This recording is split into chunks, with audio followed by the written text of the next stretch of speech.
Hmm. If you're a single young man or woman, that's you're pretty much at 22, 23 years old, Oh my making gosh. right out of high school, Yes, making that kind of money. six figures in before you're 25, Yeah. you know, you can then put some money aside, buy a house, become Yeah. a real estate investor, start, Absolutely. whatever. There's so many opportunities. Yeah. And if you are somebody who's in your 30s, you hate your job. Right. It's not what you Right. were supposed to be doing. You Yeah. are drowning in debt, Hmm. okay? And you're not making but 50, 60, $70,000 a year, and there's no real opportunity for growth where you're Right. at. Consider a trade, and Absolutely. consider it even part-time. For moms, we've said this repeatedly on the show this month, but I'll Hmm. say it again. You go to work at 7 or 7:30. You get off at like 2:33. Right. Really good for school drop-off pickup. Yes. Yes. The childcare drop offs and all that. Because some people are concerned about that. Yep. As far as childcare, but there are some locals that are even considering like having their own like childcare services because they know And like our jobs start fairly early and things like mhm. that.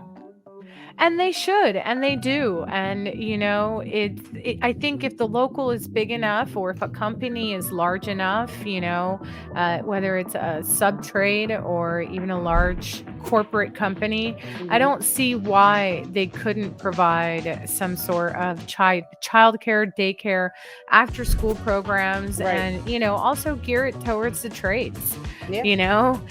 because as you mentioned, the exposure, I think, to most young women and men to the trades comes from their own family, and it Hmm. comes from the people that the parents surround themselves with. And Right. my grandfather was in a union, he worked oil and gas.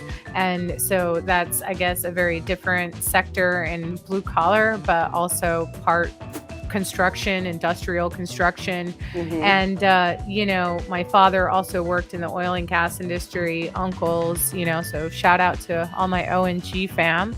But, that's how we got exposed to construction. Right. They wore their overalls and coveralls, and all of the people who came and worked the projects from different parts of the United States, Saudi Arabia, Hmm. all over the world really were the people that I went to school with. And then after school, this is what our parents look like.